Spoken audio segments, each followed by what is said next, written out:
Oh my God, there's that smiling face again. How about that? I love it. I love it with the gray hair again. Yeah, I hate it.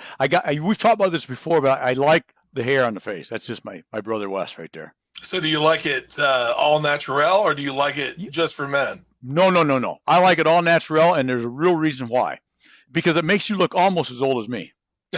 And that's important because I like to tell people that it doesn't show up here on the screen as much, maybe the lighting I have or whatever. But as you well know, when we've met together in person, my hair is relatively mostly gray. I mean, it looks a little darker on the light, which I like. But I tell people sometimes that I put some dye in it to make myself look a little smarter, and they usually respond with, "Oh, you need way more than that." Which, I realize then that when I tell the Dixie chick that that didn't really bother me because I have no feelings. All of a sudden, I realize I might have a tiny one. And yeah, just a little bit. Yeah, just a little one. My beautiful wife prefers the just for men look, but this is a lot easier to maintain, and it's a lot more truthful. True. And we want to be authentic, right? It's important. We talk about that all the time. But more importantly than that, Wes, that's just your wife. I'm your brother, your buddy, your pal, and I like it the way it is. So come on. All right. Well, I'll put you two in the Thunderdome and let you battle it out on which one we're going to do. Let's do it. Hey, you know what? I know as we always say, we're pretty entertaining to ourselves, and we'll be together in a couple of weeks and entertain ourselves a lot. But let's go get TJ, because you know what? He's like the world's greatest at something, and this is going to be brilliant. I know. Let's bring him on. Let's do it. You've had enough of me, I can tell. All right. All right, let's go.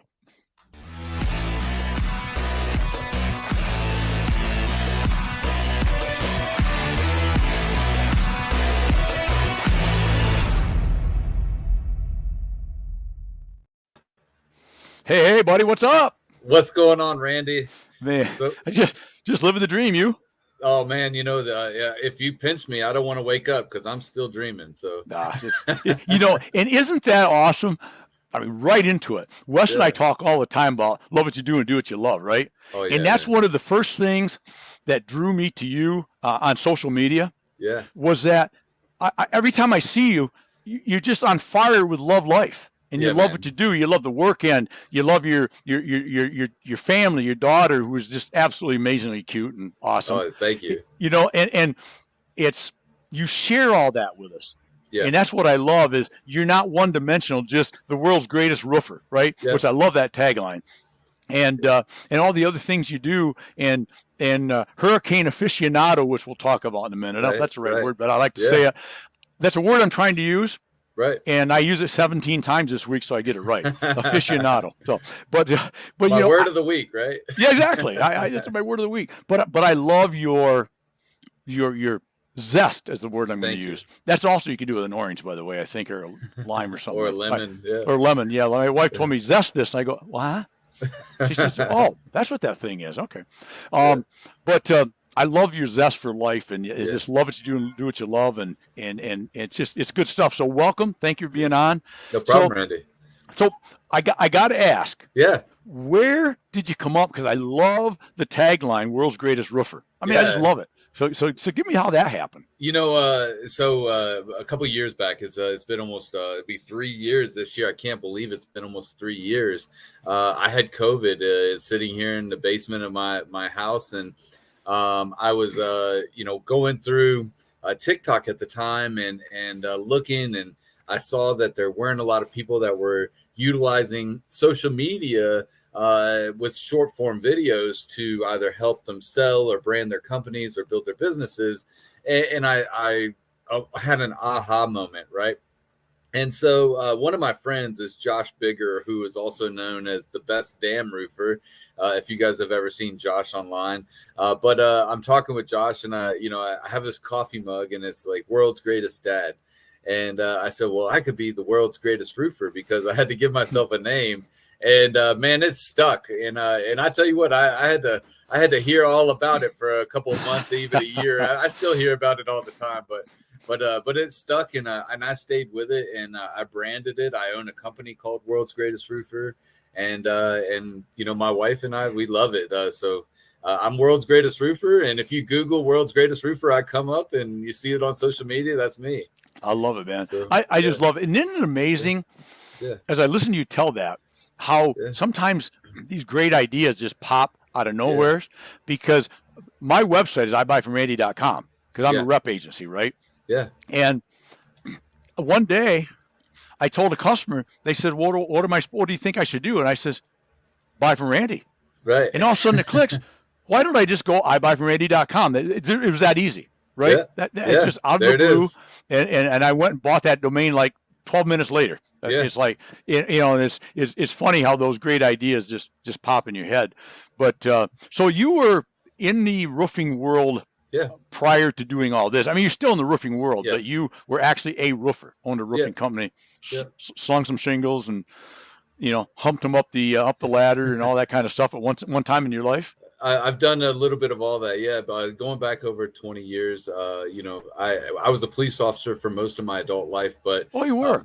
Thank you for your service. My father-in-law was a builder of piers, seawalls, and boathouses, and so I spent my time off from being a cop building piers and seawalls and boathouses. But really, my time in the roofing industry didn't really start until I started working for a managed repair program, where I was the contractor network consultant, and I was training new people and even roofing company owners how to get insurance claims bought and how to do proper inspections, and then how to find hail, wind damage and stuff like that. But throughout the years, I've held jobs in large loss companies. I've been a recruiter. I've done the roofing sales myself, and then, to where I'm at now.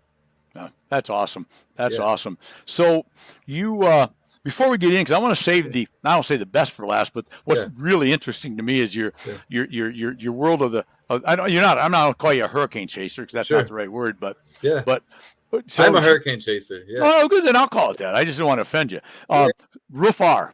Yeah. Tell me about Roofr. You're the community communication manager. Is that the right word I got? Yeah, I'm the community manager for Roofr. If you guys don't know, roofr.com, we took the E out so we could, make sure that we spell it properly.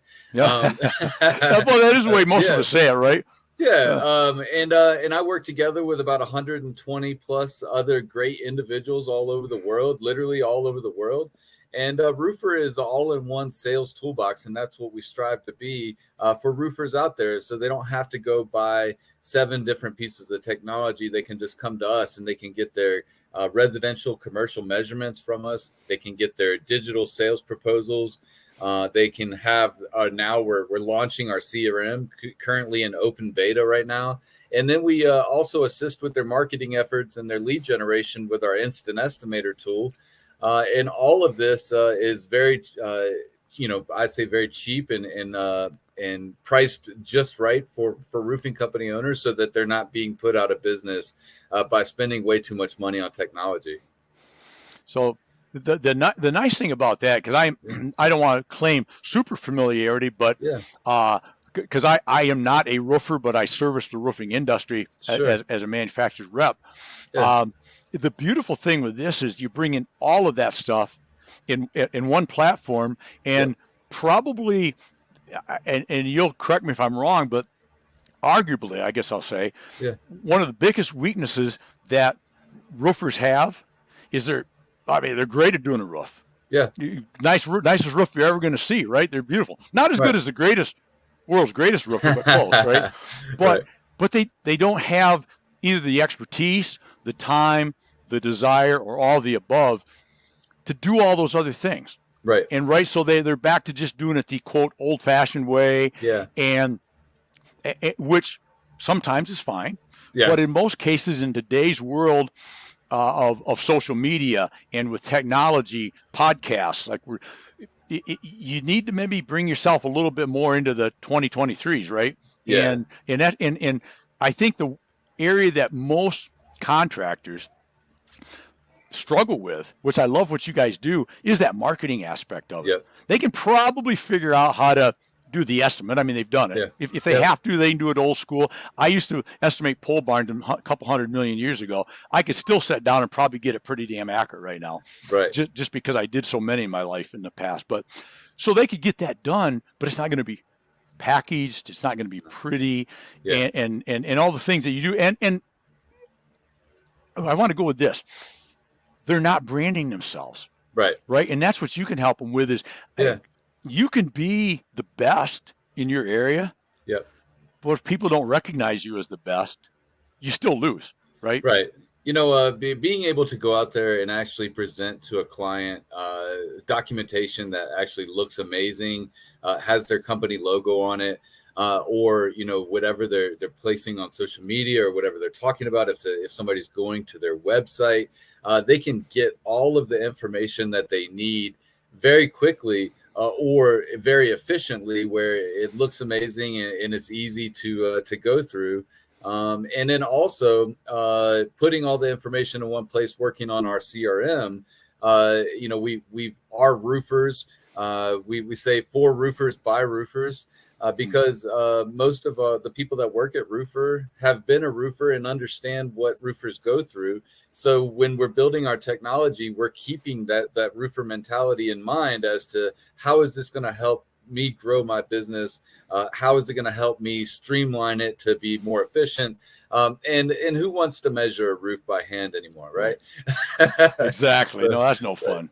Right. So, but no, we really just want roofers to be better at what they do and make it easier for them.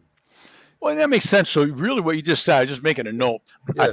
I told a guest had a while back that I make notes. I'm not doing crossword puzzles because A, that would make me sound really old, and B, that means you have newspapers. Well, exactly. And what is that thing? and thirdly, I kind of think getting a tooth extracted with no Novocaine would be more fun than doing a crossword puzzle, because that would bore me in about 2.5 seconds. But I just made a note here. Roofers, you guys are roofers that market, not marketers that try to be a roofer. Right. And I think that's so vitally important because you understand the game. Yep. And you also understand marketing, so you can put the two together. And that's what I think brings, because I've done a lot of looking online at what you guys do just because I'm in the industry, so I'm interested, but also I'm prepped for just chatting with you. And I love what you guys bring to the table. Yeah, and it's so, what you're saying about that is, Richie Nelson is our CEO.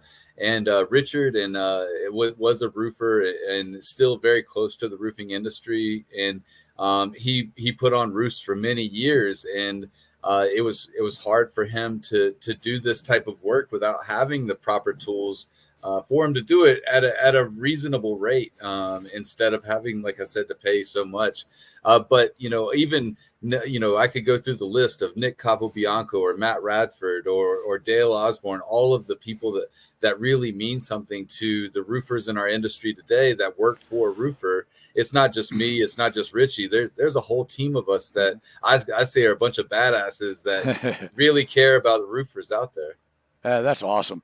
That's awesome. And you really, with what you bring to the table, and this is an area that's, I guess, near and dear to my heart, because I'm just a massive proponent of being a brand ambassador for the brand of yourself, right? Yep. And you've got to brand yourself, and in my opinion, and I know you agree, but you help these guys brand themselves, which is so important because you can go to any yellow pages, if anybody even knows what those are anymore. You can Google, you can do whatever you want to do, right? And there's 19,000 roofers that come up. Yes. Right. So you got to separate that yourself, and people want to buy from the best damn roofer or the world's greatest roofer, not somebody that they just sort of saw an ad someplace, right? They want to buy from you personally, right? Yeah, roofing companies do a great job of branding their company, beautiful colors, beautiful, logos and designs, but really people buy from people. Exactly. And when I'm on social media and I'm pitching to, potentially millions of people around the world and telling them that I am the world's greatest roofer and they should buy from me, people will put my phone number in their phone and not the roofing company's phone number. So when somebody goes to their phone to call the roofer, it pops up TJ Roofer or World's Greatest Roofer.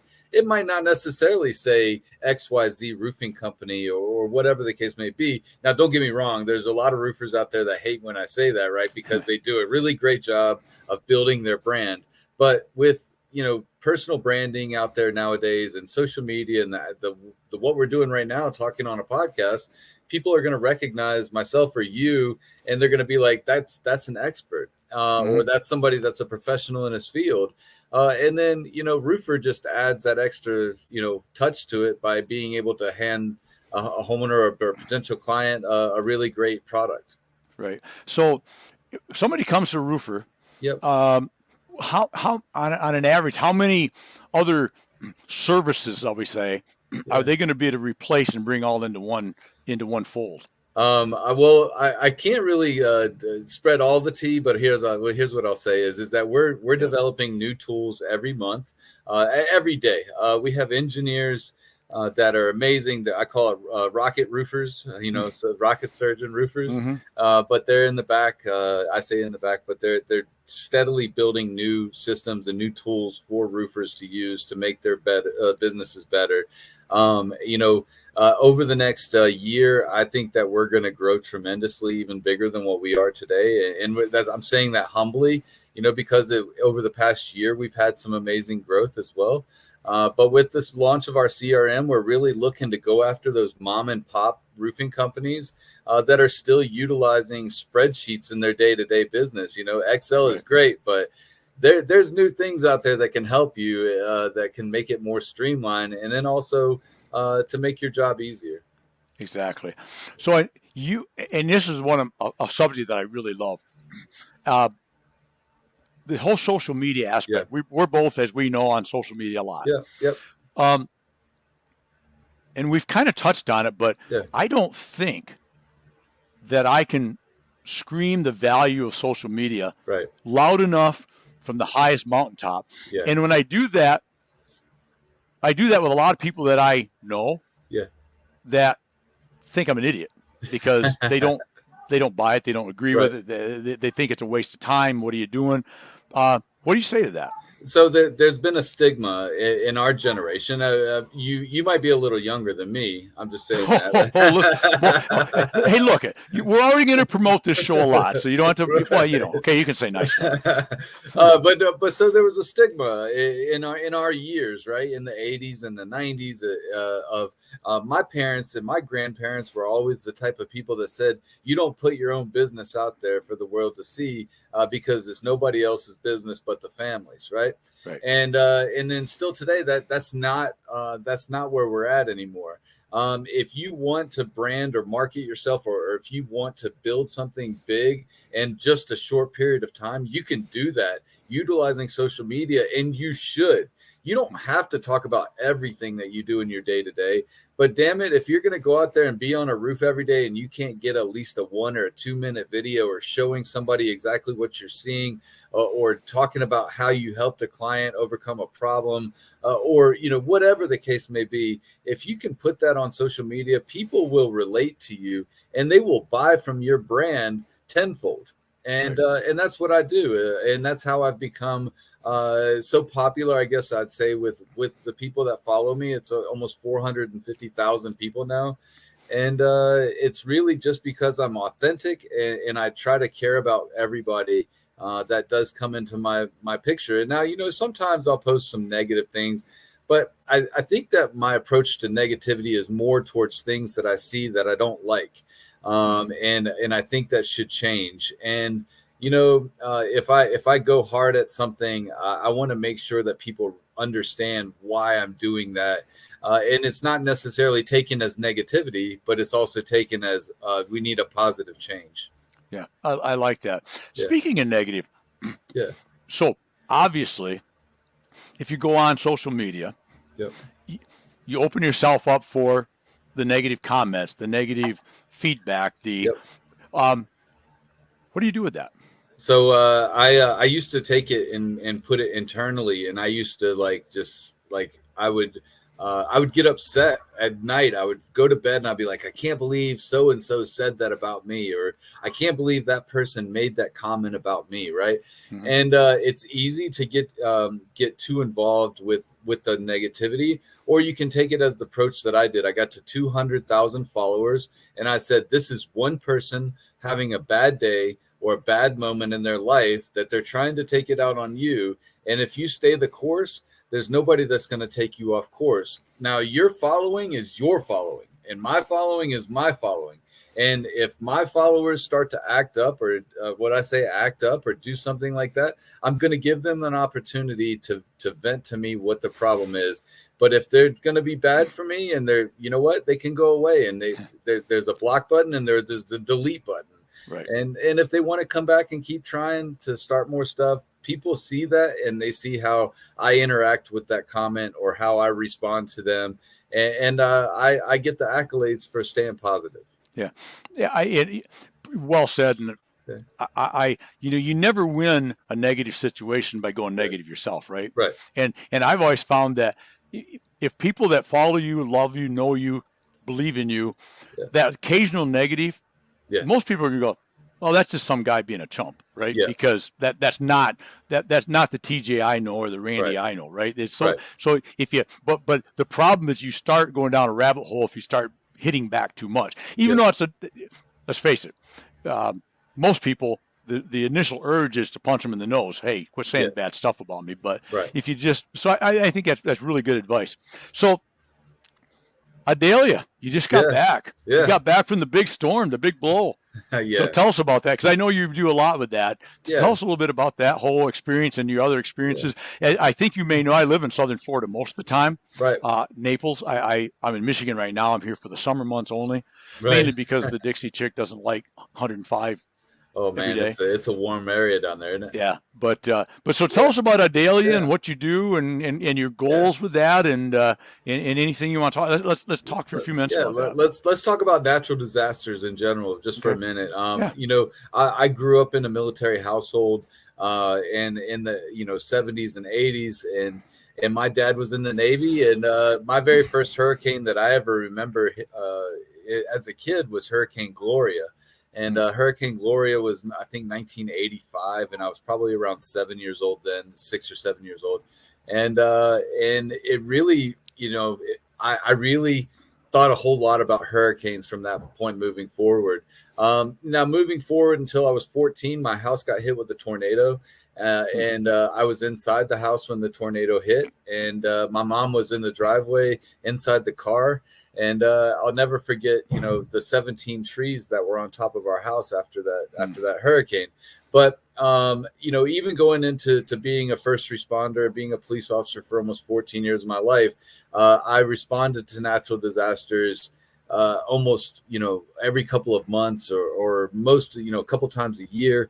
And it really inspired me to continue to help other people as I got out of being in law enforcement.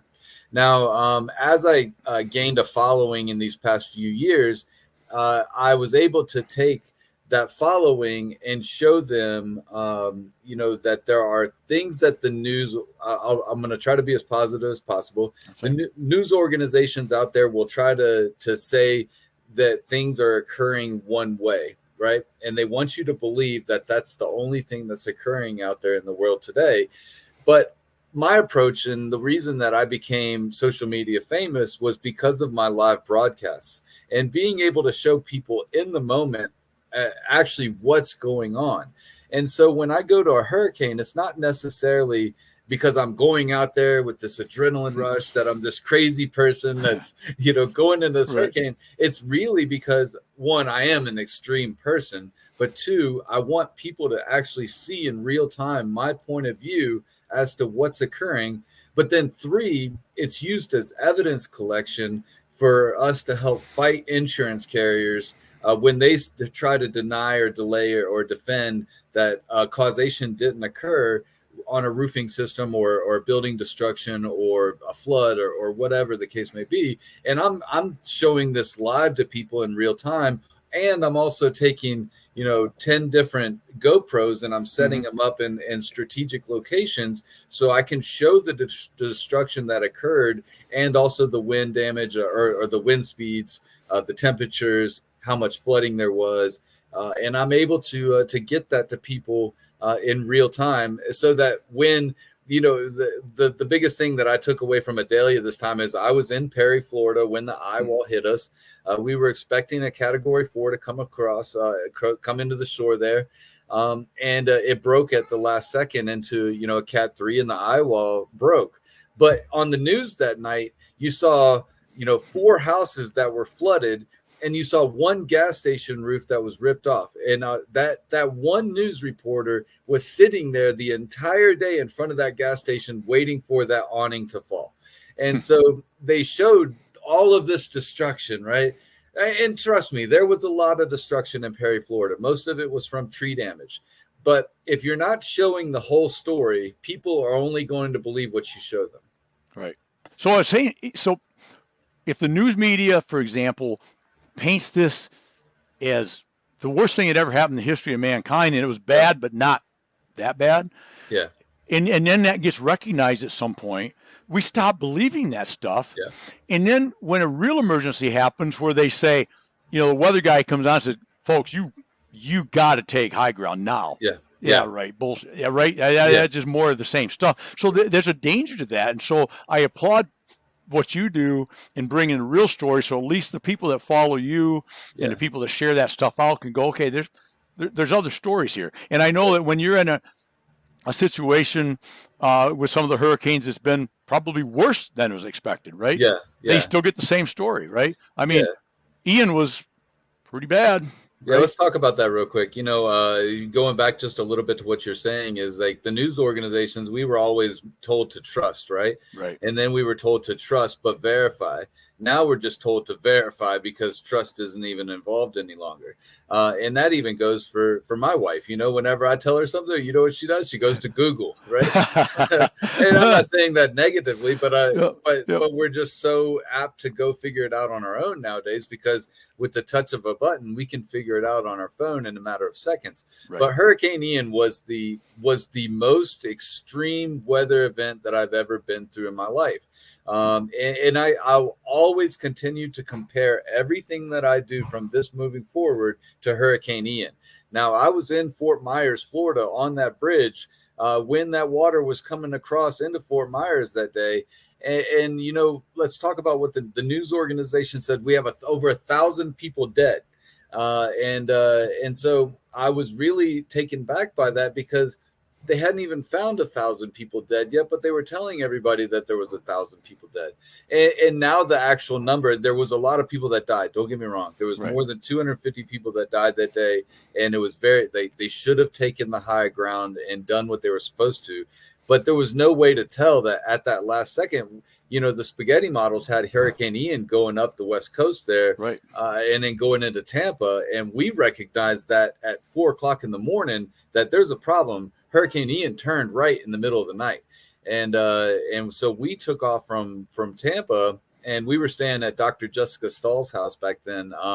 And we were like, you need to go, right? Like go high ground, go to Orlando, go somewhere. And we started heading down, 75 or 85 down there? 75, yeah. Yeah, 75. And we got to Venice Beach, and all of the water was gone out of the ocean. And we're like literally in the middle of the ocean, where typically it would probably be 7-8 feet tall. And I've walked out 400 yards in the middle of the night. And so we got back in the truck, and we hauled ass down to Cape Coral and to Port Charlotte area. And I'll never forget sitting through over 100-mile-an-hour winds for 12 hours. That eye wall hit us 4 different times in the matter of 8 different hours. And we just couldn't, like the pressure was so low. Like my body took a beating that day. And people don't understand, like when we go into these events, the pressure, when people say that, the millibars are down or they're going up or whatever, that affects your body. And for several weeks after that, I wasn't well, because first I was in that Cat 3 water. And then second, I was inside of that low pressure system. And it's really not safe for anybody to be in that type of system, whether or not they're my age, fit, or a hurricane chaser or not, because hurricane damage isn't the only thing that causes you to feel bad. So that's interesting. So there's something I'm clueless to this. What does that low millibar pressure do to the body? Yeah, I don't know. I have no clue. Imagine, I like to explain it like this. When they say that, when like a lot of older people know when it's going to storm because their bodies start to ache, right? Mm-hmm. That's what it's like. It's like getting a bad case of aches and pains from, or feeling like you're sick. from sitting inside of a system like that for an extended period of time, or even, if a person goes underwater too far and the pressure is too low down below the water line, they might need to be depressurized at a hospital. And that's similar to what I'm talking about. It's like arthritis pain, right? Okay. So it just squeezes the joints a little bit. So not really a pleasurable experience. Right. I mean, for me, it's all about making sure that we get the footage that we need, get people to see what we're seeing. And I'm willing to put myself through that. But I was talking to Karina about this the other day. Karina's my wife. And I was like, we never had that conversation before I go into an event as to, how she's feeling about what I'm doing. And I recognized this time, that, hey, I need to find out what she's thinking. And she was like, look, I don't want you to feel nervous, but I'm nervous as hell. But I know that when I'm watching you live, that everything's okay. And she'll stay glued to the TV to watch me live to make sure I'm okay. Yeah. Wow. Well, it's great you get that support, and that's always important, right? Yeah. Because, you are putting yourself into harm's way. Well, most people, are skedaddling out of town, right? Yeah. You're heading into town, but that had to be, and I remember watching that storm because we're north during that time, because as we've talked earlier, I live south of Fort Myers, about 40 miles. Okay. And, so we're watching from the standpoint of like everybody that lives in that area that could be affected. Holy crap, right? What's going to happen? Yeah. But, when that took that turn to Fort Myers, that was like, whoa, that's, again, what you said. We were told Fort Myers south, we're going to have no issues. Yeah. We're going to have a little bit of a tropical storm or maybe a Cat 1, which in that part of the world is nothing, right? Right. You guys lived through Irma in 17, right? Yeah, exactly. Yeah. So you look at, you don't even put hurricane shutters down for that stuff, Sure. Pull stuff in from the pool or something, right? But that's about it. Yeah. But it's the having been to Fort Myers Beach a number of times, the fact that it's gone, to a large extent was it was devastating. It was amazing. Yeah. It was every adjective you could use, right? Because that was the real deal, man. It's still like I was in Fort Myers all weekend, this past weekend, because I was at the blue collar event that Lee Haight put on, and I still am. I've told a lot of people this. Maybe you've seen this. Is I'm planning to move to Cape Coral. There's just something about what happened in Hurricane Ian that keeps drawing me back to this area, right, to Southwest Florida. But also the fact that when you still drive down Fort Myers Beach, it looks like it still happened yesterday. And it's unnerving to me that here we are a year from the time that the hurricane hit, that we still have buildings that are like laying on their sides, or boats that are still not in the water, or boats that are still underwater. If you go into Fort Myers, into the Caloosahatchee River there, all the boats are still underwater at Fort Myers Marina. Wow. And I was looking out from the Luminary Hotel there in Fort Myers this weekend, just in awe. Like, not that, oh my God, this is beautiful. Like, I was like, oh my God, there's still this tragedy that people can see and they still have to live through. And I can only imagine the PTSD that those people are going through. Oh, it's got to be tough. Yeah. That's got to be tough. So, if you move to Cape Coral, we'll be 30 minutes apart. We might have to tip a Dr. Pepper or two. Oh man, you know what? I would love that. And you know what? One of my favorite things is fresh seafood. I try to destroy as much seafood as I can. There you go. Well, I'll tell you what. You get down there, a Dr. Pepper or 2 or 5, and some fresh seafood. We'll destroy that stuff, buddy. Perfect. I would love that. I got to go to a place called Rum Runners this past weekend. Oh yeah. Ooh, great food there, man. So, but beautiful. Yeah, no. We're watching. I don't know when you're planning on broadcasting this, but we're watching Hurricane Lee right now, and Hurricane Lee is scheduled to become a Category 5 by Saturday, and it's rapid intensification. I asked this question the other day to a couple of other professionals and experts. Matt Mulholland, who is also known as Listen to This Bull. He and I chase hurricanes together, And a lot of people are asking, us. I tend to lean right, so I'm going to bring a little politics in it, but I also am kind of moderate. But is climate change or are the worlds warming up and these storms getting worse, right? And I think that we're going to have to continue to watch over the next few years to see that. But over the past millions of years, there's always been cycles in our weather. And, I really think that we just have had a bad run of some major storms these past few years. Yeah. Lee is, anything at 3 and above is a big deal, right? Oh, yeah. And I guess 2's a big deal if it hits you directly. But a 2's, if a 2 hits like New Jersey, it's going to destroy them. Right, exactly, exactly. But a Cat 5 is no joke, man. That's catastrophic. So right now, I know as we talk, by the time this is released, it'll be had done or hadn't done, whatever it did. But that's a big one. It's they keep coming. We're watching it up to the moment right now, and we'll see which way the spaghetti models turn. I already have my airplane on standby to jump over to Florida. And the Ink Jeep is in Jacksonville waiting for us right now. Perfect. This past time we drove, and we'll continue to drive the Ink Jeep Dominator. I don't know if anybody knows Ink Payments, but they have a beautiful Jeep Dominator. And we're installing some new 360 cameras on the top of that, as well as a snorkel so that we can go a little bit deeper in the water. Now, don't get me wrong. As soon as I see deep water, I'm usually the first to say, let's turn around. So yeah, I get it. That makes sense. So I got to tell you, and then we'll let you get out of here because I know you got another podcast shortly after this one. But I love what you do. And I've said that earlier, but the in the moment that you bring, and what I love about it, and I'll name no names, but we talked about it off screen, but I love that it's raw and it's real, and you're seeing what you get. If it's good or it's bad, you're seeing what you get. We and that's, again, we talk about things getting tainted. We've seen too many of the fans blowing on people, and the water's all the way up to my waist. Well, you're in a ditch. I mean, and that's what I love with you do is nobody wants these big storms to happen to anybody, but if it's happening, it is very interesting to see what you do. I watch a lot of your lives. Yeah. They're in it happening, you know, and but what I love about it, not that it's happening again, but I know what's really happening. This is what TJ is in right now. You watch the typical news coverage, and I like we watched, remember the one, it might have been Naples, it might have been somewhere, it doesn't matter, where like out in this worst storm ever.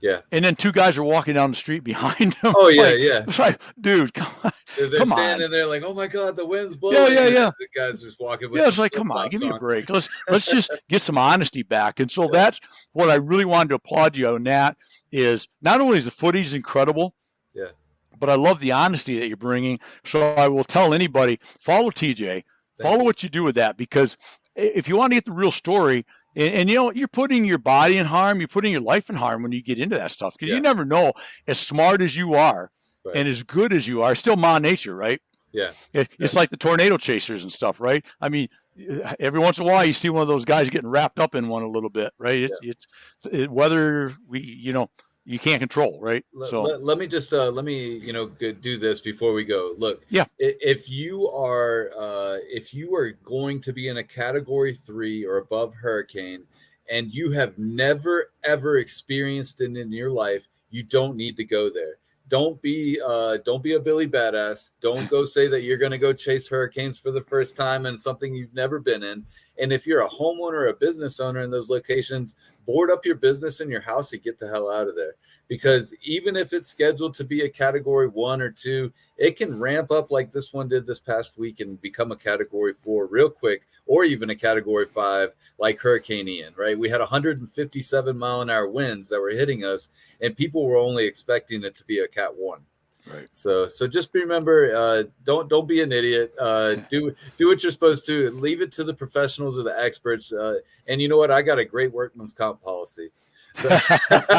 There you go. Yeah, great. That's great advice. You're right. And love the ink Jeep. That thing is like, that's bad. That's cool. It's crazy, man. That's cool. It. Yeah. So someday, Yeah. The first 2 glasses of wine are on me if you bring the ink. Oh, you know what? So you know what? With me living in Cape Coral, I'll definitely be down there with that ink Jeep. Oh, dude. And you know, I'm looking forward to doing some other things with ink in the near future, and Cool. we'll talk about that later. But Perfect. ink is a great platform, and they're doing some big things. And you know, you have to go with the new technology in this industry. Stop being 10 years behind. If you're a roofer out there these days, even if you're 60 years old, take a few minutes to learn what might be able to help you, or might even be able to save your life from having to climb all over these roofs to measure, or to continue to handwriting contracts that people lose. Right. So, well, it's I think the key there, right, is don't embrace technology and quit being afraid of it and quit running from it. Because look, I grew up in the world of, and built my career as an old school road warrior, right? Yeah. I mean, I was pounding the roads and hugging babies and kissing babies and bro hugging and pizza pie luncheon and all that stuff. Still love to do it. Yeah. Still get juice out of do it. And I go do it a lot. But combining all the technologies has been such a force multiplier for me. Yeah. That it's like night and day. And so I'm 60-ish, shall we say. And I'm telling you, I was as old school, that is the biggest bunch of garbage ever several years ago. Me too. Right? Yep. And now I'll talk all day, any day with anybody that want to talk about it. I mean, I've got a talk come up at a trade show in a couple of weeks I'm going to do, and it's going to be about hybrid selling. Yeah. It's going to be about how you bring the two together, because I believe in it. And I can't shut up sometimes about it, which I'm going to do now because you need to go. No, I'm good. But I'm hungry too. So much. Yeah. Thank you for having me. And I appreciate it. And if anybody wants to watch me live or to see my content, you can go to TikTok, LinkedIn, YouTube, Instagram, Facebook, and just search World's Greatest Roofer, or you can just even Google it and it'll bring you to all my sites. So I appreciate you having me today, Randy. And then, thank you, Wes, if you're backstage. I appreciate it. And I've loved being on this podcast. It's been great. We appreciate having you. Thanks, my friend. Hey, if Lee makes a turn and you head out, be safe. I'll be there, and I'll make sure. Make sure you comment and share my lives. You got it, buddy. Sounds good. Cheers, my friend. Thank you. All right. Was that fun or what?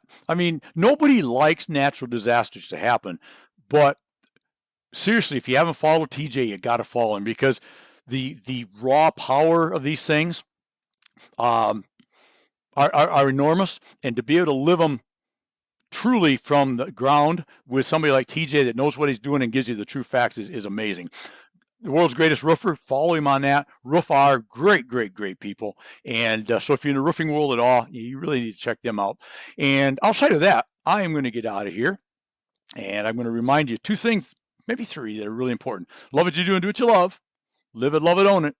And as I always tell you, go make today your best day ever. Till tomorrow. Let's go. Cheers.